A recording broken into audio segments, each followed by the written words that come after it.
Right, welcome to this edition of Land and Labour on the allotment, and this is going to be the first monthly tour of the allotment, just to get a good idea, because you haven't seen the allotment yet in full. So we'll start off at the bottom, and this is dry wood chip to use whenever we need it, because it always runs out at the main place. This is wood chip that's been on the ground for a year or so. Have a look in there. That's all broken down wood chip. Can you see that? Look at how old weed seeds are and white long stems trying to grow in there. That's why we keep that out of the light. And we'll have that third one over here as well, and that'll be a mix of wood chip and new one. Because we run out of these. There's some roses, they're nice sometimes. There's some strawberries, they're not fruiting at this time of year. On the other side of the bottom of the plot,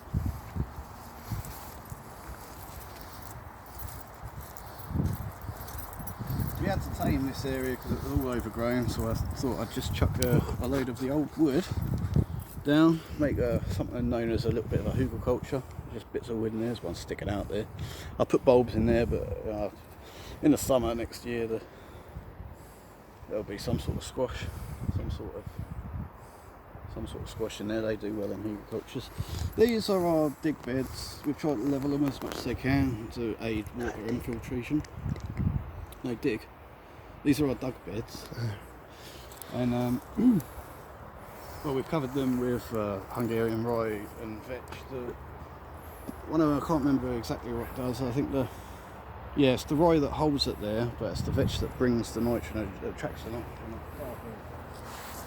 But the idea is just to keep life in it. There's life in the soil. That's what makes growing an allotment so difficult. Actually, it's probably the second most difficult place to grow any vegetables at all, or any food like that. And the most difficult place to grow food is in the arable farm fields surrounding our little town here. If you go up, and you can see how devoid of life the soil is, and you find similar conditions on the allotment, because the idea is to get as much out until the soil just becomes a medium to grow something in. So you feed the vegetables, you end up feeding the vegetables rather than the soil, and you have no soil left. You're always digging it over and killing the life in the soil as you do so. Try to do as little of that as possible. None of it over there on the no dig beds, but we're switching to that one. So whilst we still have no dig beds, this is a summer cover crop. That's clover, crimson clover, which is different to red clover because that's not hardy. So the frost should have got rid of it, but still that's more. That's another. That had beans in it as well last year, so really nitrogen could be in there. Once the beans once you have beans in there, then it adds nitrogen to the soil. It's quite a well-known thing. These are carrots, so we've taken those from here. We've been having them since July, I think. And we took these ones here before these ones. I don't know why. I think they were all planted at the same time. I just wanted to, because we're developing this area. This is carrots. These are all carrots. And then here, parsnips. And I just like them for Christmas. I don't usually grow nice parsnips. So they'll be coming out soon. All these dead leaves happened because there was a bit of a drought, but once the rain come in, we've had one of the wettest autumns for a long time, and it grows back. And over there was where we picked the onions earlier. That's why it's got the same one. Here's our sprouts. Trying their best to harden up, despite what I keep doing.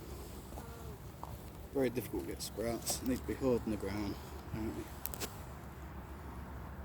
And behind you over there you have tender stem broccoli in the supermarket. It's early purple sprout if you buy the seeds. They'll be coming about April, May. After the sprouts are done, we're going to have all of this side of the plot perennial. So in there will be asparagus, we've got strawberries and flowers, and we've got this thing called skirret here. You can only see little bits of it, but I divided up the roots. I've had it for a few years, skirret. It's got a sweet root apparently. It's a perennial, so you can dig it up, divide it, and chuck it back in. And strawberries in that bit there. Raspberries over here. I like the woodland environment, so chuck wood chip down on them. That encourages the right type of mycelium to grow, I believe.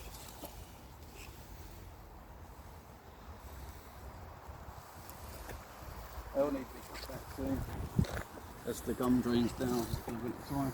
The leeks, they're hardy enough to stay over the winter. Some artichokes. I began pulling these off, but there was still a little bit green on them, so I'll leave that for a little bit longer.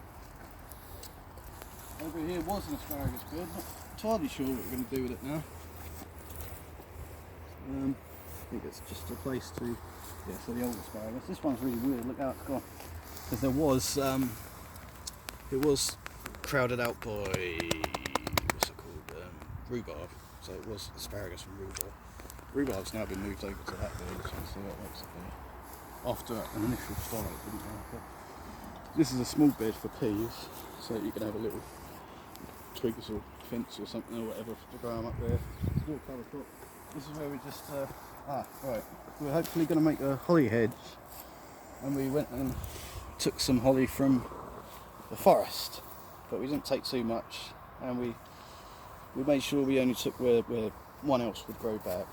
We've got buddleia there to make a nice healthy hedge as well. We've got a hawthorn. I'm not entirely sure what that is. It's probably from my dad's garden. Buddleia, and there's even an oak there, that's probably dead.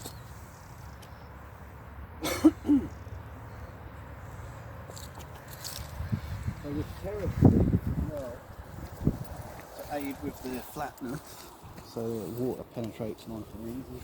And above here, we're one of the driest parts in the UK, about 20 inches a year, I think.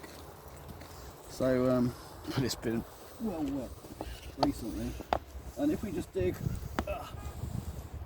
a little trench down here, that will be possible to somehow irrigate this allotment. It is very dry. That's the main element, the reason. This is a no-dig bed, but it has perennial bindweed all that. So every summer we put cardboard over it, and we've been planting beans under the cardboard. It's no dig, and it's just weedy as hell, bramble and everything as well. We just recently mowed this down and cleared up this area. We got rid of a pile of just trying to tame it, terraform it. Yeah, but I think a lot of the shrubs and things not going here. Just not a lot to do with that. There's the greenhouse. It's got a grape in there. It hasn't been pruned yet. It's only a first year. I've got peppers down there finishing off. We bought this apple tree a couple of years ago. It was trained along a fence. I don't know what I'm going to do with it. Whether I'm going to carry on training it there. There's a root here. Pear. I got 3 or 4 years ago. This is plum.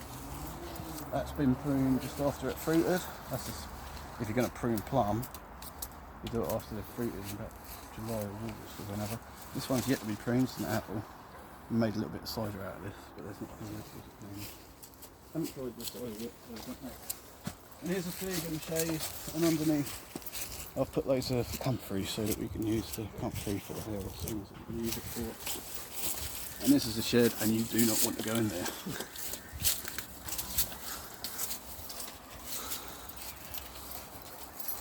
So that's a tour of the allotment in November 2019. Hope you like it.